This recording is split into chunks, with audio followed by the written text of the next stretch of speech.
Ótimo. Oi, Dan, muito bom, muito obrigado pela, mais uma vez, a tua alegria aqui com a gente. O Dan, quando vem, é um alto astral garantido aqui. Sempre. Obrigado. O Dan terminou, já gravou o Som e Fúria? Já terminou em... Fernando Meirelles. Fernandão em outubro, acho. Outubro. Deve ir pro ar quando? Tem Deve ir pro ar em fevereiro. Imagino, espero e desejo que seja fevereiro, que as pessoas possam ver, porque ficou muito legal. Também terminando o Tempo de Paz, filme. Filme que é em cima de baseado numa peça que eu fiz, chamada Novas Diretrizes Tempo de Paz. São dois personagens. Então eu comecei com o Jairo Matos, depois o Pascoal da Conceição e depois o Tony Ramos. Com o Tony eu fiz durante 3 anos esse espetáculo. E aí agora o texto foi adaptado para o cinema pelo Bosco Brasil e dirigido pelo Daniel Filho. E foi incrível. Meus pais fizeram o filme também, foi bacana. Seus pais? Que precisava de alguém que cobrasse pouco e falasse polonês. Aí eu indiquei minha mãe e deu certo. Aliás, a sua família polonesa veio para o Brasil quando? São histórias incríveis, né? 59. Meu pai, 61, minha mãe, eu acho. 60, minha mãe, 60. Então, durante a Segunda Guerra Mundial, parte da sua família estava na Polônia? Tava. A família da minha mãe, a mãe dela fugiu, grávida da minha mãe. Teve minha mãe embaixo de uma árvore no meio do caminho, fugindo para uma aldeia russa. A família do meu pai é uma história bem Anne Frank, não sei quem conhece essa história, já leu esse livro ou tal, porque a família do meu pai se escondeu num porão, num sótão, na verdade, de uma fábrica de carvão. Meu pai tinha nascido antes, ele nasceu, eles deram o meu pai para uma família católica cuidar, que assim ele teria mais chance de sobreviver, enquanto se esconderam 16 pessoas, que foi chegando gente, 16 pessoas num lugar de 1,5 metro de altura, durante 2 anos e meio, até o final da guerra. E no meio disso tem uma história bonita, você que gosta das histórias, né? Que a minha avó sai desse sótão, em Cracóvia, né? Porque o zelador desse prédio, a quem meu avô inclusive dedicou um livro, que escreveu dessas memórias, que fala que foi o grande salvador, falando que não há religiões. As pessoas não são boas por religiões, elas são boas porque são boas. Não importa quem elas sejam, né? E aí ela sai desse sótão porque esse zelador falando que meu pai estava morrendo de inanição. E ela vê o meu pai morrendo, volta para esse sótão e tem uma votação para ver se trazia essa criança ou não. Ele então tinha 1 ano e meio, 2 anos. E daí tem uma votação que dá o resultado. Porque poderia chorar, poderiam ser descobertos, aquela coisa toda, que hoje parece absurdo, parece um filme de sessão da tarde, né? Mas era real. E ganha que tragam a criança, não por unanimidade. Uma votação apertada. E esse zelador traz o meu pai num saco de estopa e joga a criança no meio. Isso 1 semana depois e tal. Então esse é meu pai. E minha mãe, a história dela foi essa. Ela nasceu embaixo de uma árvore fugindo, foi criada nessa aldeia russa e depois volta para a Polônia, porque tinha perdido o pai. O pai morreu, né?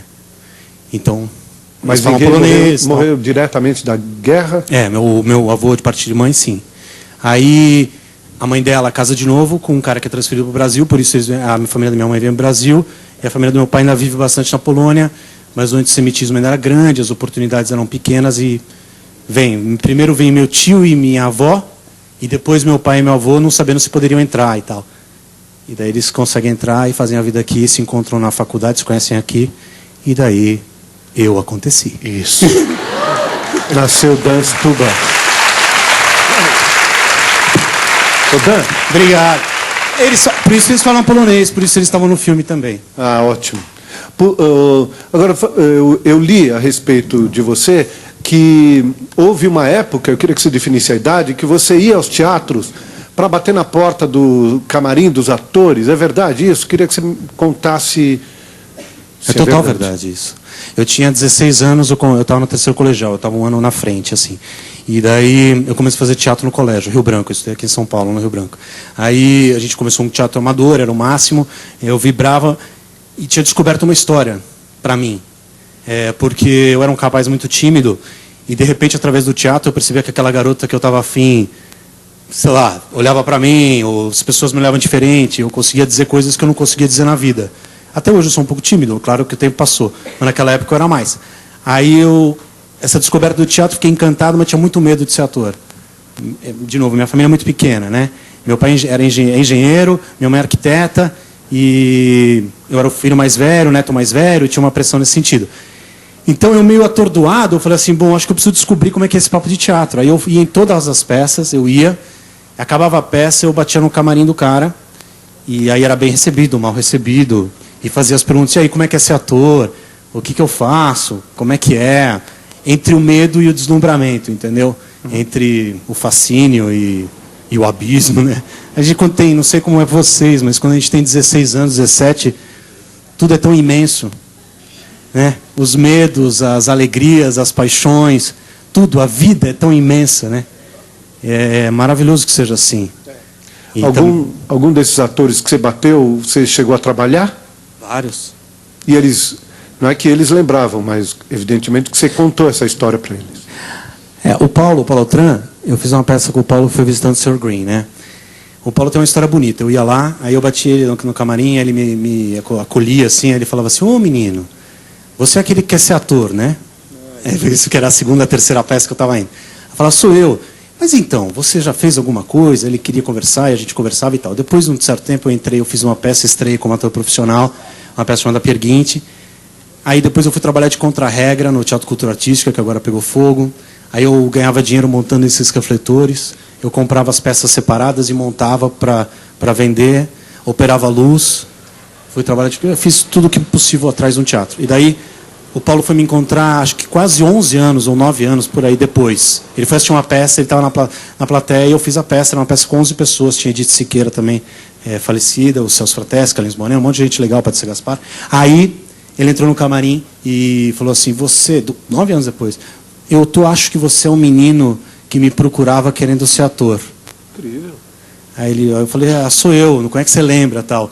Ele falou, eu lembro por causa do teu brilho, da tua vontade, da tua paixão, que ver pessoas assim apaixonadas pelo teatro me renovaram. Hoje, mais velho, eu entendo ele também. Porque às vezes a gente cansa, às vezes a gente desanima, e é muito bacana ver a paixão. Bom, você está cercado de paixão aqui o tempo todo, né? Mas é dessa galera que te renova.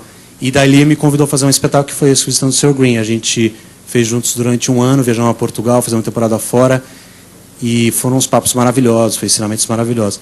Histórias como o dele, boas, tem histórias ruins também, com quem eu contracenei, de pessoas que me trataram muito mal. Também tem, né? Daí não precisamos falar o nome, né? Mas tem um cara, tem milhões aí. Tem um cara? Tem milhões, os caras insuportáveis, que se achavam o máximo. Ainda se acham um pouco e tal. E eles sabem dessa história tua, não? Não, eles não lembram. Mas é porque talvez eles não lembrem nem de quem eles direito são, né? Não é? Mas é isso, como toda profissão, então, cara. tanto faz também. Então, sua novela Mulheres Apaixonadas está sendo reprisada agora, na qual você batia na personagem Raquel. Eu quero saber a sua posição. Com raquete. Também, entre outras eventualidades. Famosas raquetadas. Então, eu quero perguntar assim, qual a sua posição em relação a esses maridos que usam esse tipo de violência contra mulheres, algo que é tão comum hoje em dia? Tá, qual é o seu nome? Mônica, eu acho assim, a minha posição hoje é a mesma que era na época e que eu acho que vai ser sempre, que é a de total, sei lá, eu acho terrível. Eu acho uma história terrível, eu acho um caso terrível.